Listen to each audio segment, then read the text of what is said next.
Yo,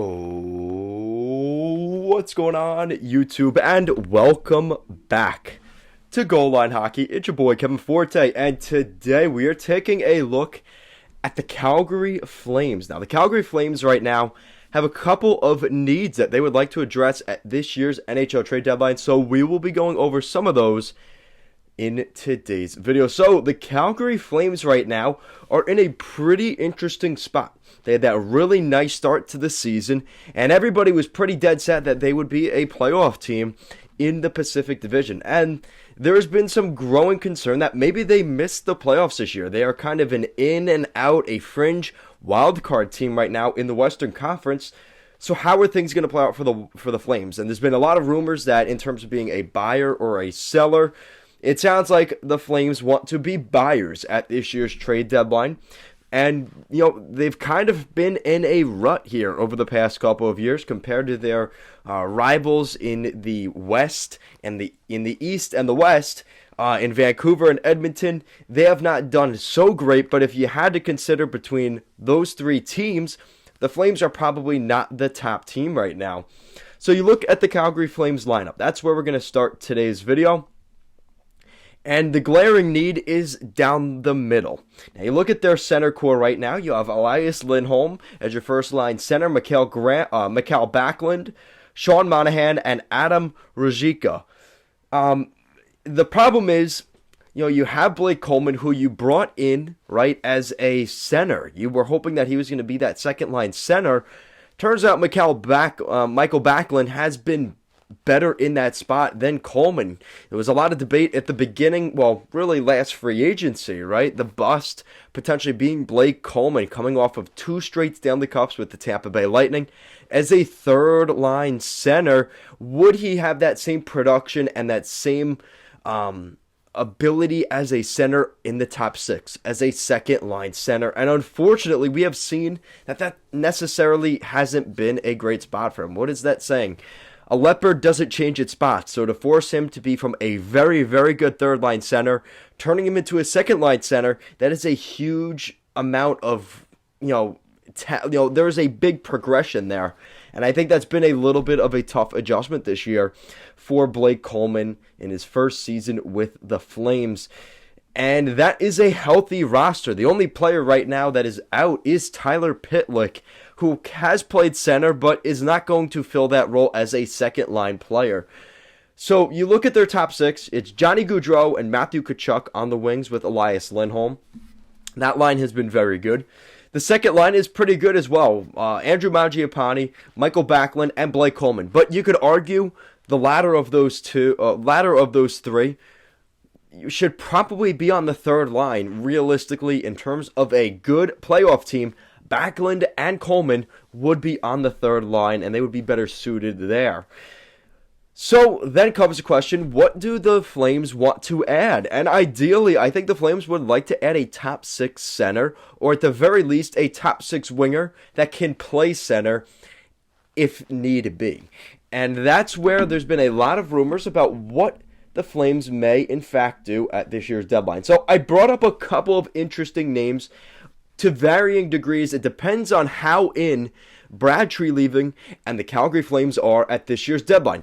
Do they want to go for that big guy that is a for sure core center that they can add, or do they want a rental that may not cost a first round pick, or at the very most cost just a 2022 first round pick, and they call it a day, right? So the first name we're going to talk about on the lower side of the spectrum is Vladislav Namestnikov in Detroit. I think this is a name that has been kind of swirling around for a little bit, but isn't one of the marquee names, right?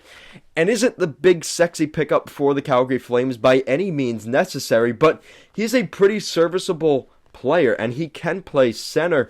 Now, you look at what he's done now for the past 2 seasons in Detroit. Last season, he picked up 17 points in 53 games. Again, mind you, he is not a superstar talent, so you get what you pay for. This is not a legitimate, true top 6 center, but he could fill that void, and I hate to say it, is very similar to Blake Coleman, but would have been a lot cheaper for the Calgary Flames. But this season, he's putting up pretty solid numbers, better than last season. He already has 22 points, which is better than his totals from all of last season. He has 22 points in 46 games, 12 goals, and 10 assists. Namestnikov is putting up pretty comparable numbers to Blake Coleman and Michael Backlund on the second line. So he's pretty much bringing that same production. And that's the argument. Do the Flames need to add more players of a Blake Coleman or Michael Backlund at the deadline? Is that necessary? You could argue to fill out the depth in the bottom six. That does make sense. But again, that's not the all-in piece that they would be going after. He's a lesser version of some of these other names. Another guy that has been talked about is currently playing south of the border for the Seattle Kraken right now on the West Coast. He was a guy that the Kraken picked up from the Colorado Avalanche, was a pretty good player for the Avalanche. He played for the San Jose Sharks, and this is Jonas Donskoi. Jonas Donskoi, 29 years old, a pending unrestricted free agent. He is getting a pretty good... Actually, never mind. His contract takes him till next season, so you have another year of contract on Donskoi. Yet, the infuriating thing about Donskoi is he's been very good. He puts himself in the right position to score goals, yet through 43 games this season, has a big goose egg in the goals column. He has yet to score a goal yet this season for the Seattle Kraken. He does have 14 assists, though, so he's got 14 points, which is 14 assists in 43 games. He just hit the 200-point mark in his career and almost over 400 games in the NHL. Now, the thing is, his contract is coming in at $3.9 million for the rest of this season and next season. So you do get a little bit of versatility with him. So if you were to trade maybe 2 second-round picks, so you keep your potential lottery pick this year, you trade 2 second-round picks for Donskoi, you get another year on him, and the possibility that he is going to be here longer term as well as next year. I think that's something that would be attractive. Yet, again, it's a very similar player to guys they already have in those slots, so he's not much of an upgrade over Backlund or Coleman in the top six. So that's where the conversation comes to maybe some bigger names that could go to the Calgary Flames. And the lesser name that I'm going to mention, and actually one of you fans, one of you supporters in the comments section actually mentioned this name. Now, there's a little bit more of a caveat to this because, kind of like the Red Wings situation with Namestnikov, the Islanders may want to keep him as, again, this isn't even their own rental. Josh Bailey is signed for the foreseeable future. So this is more of the Islanders maybe trying to alleviate themselves of some cap space. His contract is until 2024, so you get the rest of this year, next season, and the season after that. So you get potentially 3 playoff runs with Josh Bailey. Josh Bailey is 32 years old, so he is slightly, regressing at this point. But you look at this season, he has 20 points in 32 games this year. Mind you, all of those 20 points this year, he only has 3 goals on the docket. And last season, he had 35 points in 54 games for the New York Islanders.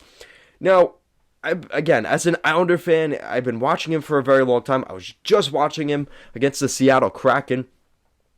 One of the most frustrating things about Josh Bailey is he has some very basic things that you would think that a professional hockey player should have under their belt, like, shooting the puck on net, receiving a pass. For some reason, those 2 things in particular, Josh Bailey is horrible at. Absolutely awful. But he puts himself in the right place. He's got some really good hands, considering he can't receive a puck. He does have good hands. It's just some basic fundamental things that Josh Bailey is not good at. And if you're going to be paying him $5 million per season, you could argue you could get more value in terms of a contract than a guy like Josh Bailey. But then he goes in the playoffs and could win you a playoff series, scoring a huge goal. He's that kind of player. So, again, you get what you pay for. You could get him for just a first and second round pick potentially to keep him until 2024 as what most would argue is a top 6 forward. Yet again, for that $5 million price tag, is it enough of an improvement over Blake Coleman and Backlund? Now again, Josh Bailey can also play center. Due to injuries, he has had to play center for the Islanders in recent memory. So that is also another thing to add on top of, adding some value to Josh Bailey. But again, there is some very frustrating things about him in his game. So that's my thoughts on Josh Bailey. Now here is a very more out in the open conversation about a player that I think the Flames would definitely be interested in, yet I don't know how feasible this actual trade is, because it is going to be very costly for the Flames. The Flames do have the prospects, they do have the draft picks. The question is, are they willing to move those in order to acquire a player that is currently playing in the Windy City with the Chicago Blackhawks? That is Alex Debrincat. So Alex Debrincat is a former 39th overall pick in the 2016 NHL draft, that very infamous draft back in the day. He played with the Erie Otters of the OHL, and this is the only team that Debrincat has known in his NHL career. He spent all 5 seasons with the Chicago Blackhawks. He's played in over 300 games in the NHL, consistently a 50 to 60 point getter. The last 82-game schedule season, he had 76 points that season, and he is pretty close to that pace in a shortened season this year. In 45 games this season, he has 36 points and is very goal-heavy, which I'm sure the Flames would definitely like. Debrincat has 26 goals in 45 games this year and has been very impressive. Now, there is something that you have to look at here. So he came off his entry-level deal. He's currently on a contract that will take him till 2023, which is next summer. So you get a playoff run this year and a playoff run next year, and he will be a restricted free agent next summer. He will be he's 24 years old now. He'll be 25 years old at the date. Actually, he'll be 25 next summer as a restricted free agent. So there is some good news there for the Flames. They do have some control over Debrincat next summer if he decides he doesn't want to stick around, whether that's somebody gives a qualifying offer that is similar to the price that the Flames give up for him in a trade, or they decide to make things work on a shorter-term deal. Debrincat would be a great addition to the Calgary Flames. He could instantly take over Elias Lindholm on the first line. But if that doesn't work, he could be a very serviceable second-line center as well. And to be honest, I think he could be that first-line center for the Flames. Sean Monahan kind of falling down the lineup. He's currently their third-line center. So Debrincat, I think you can make a deal work here where you send Sean Monahan. It's going to cost you. You're going to have to give up your first-round pick this year. That is an absolute must. Sean Monahan, a 2022 first-round pick, a 2022 second-round pick, probably a second-round pick next year. Again, and if you don't want to trade next year's first-round pick, you're probably looking at guys like Connor Zary that are going to have to go the other way. This is going to be a massive trade. So if you're keeping track, if you want to start off, if you're talking to the management in Chicago, you're looking at a 2022 first-round pick, 2 second-round picks over the next 2 years, Sean Monahan, and probably Connor Zary. That's a pretty hefty price tag, but again, you're getting a Alex Debrincat, a goal scorer that has in the very recent history, he could put up 50 to 60 points per season at the very least. And like I said, he had that 76 points in 82 games in the 2018-19 season, which is not too long ago. Even last season, the 2021 season, he put together 56 points in the shortened 52-game schedule, so he was over a goal per game. The biggest question, though, for Alex Debrincat is, how is he going to play if he's not playing with Jonathan Toews or Patrick Kane in Chicago? He's going to be playing with a little bit less in Calgary, and that's no discredit to the Flames. But unless he's playing with Gaudreau and Tkachuk, there could be a little bit of a point regression. Yet the good news is, though, over the past 2 seasons, he does have 58 goals. That's not just assists. He is scoring goals. So he's not just passing the puck to Kane or Taves and they're scoring the goals. No. He's actually getting the goals himself. And that is where the real skill lies in for him. So guys, let me know what you think in the comment section down below. Of those names that I mentioned, any of them in particular, anybody that I didn't mention, who do you think would be a nice addition for the Calgary Flames here at the deadline? Guys, thank you so much for watching this video, and I will see you again next time.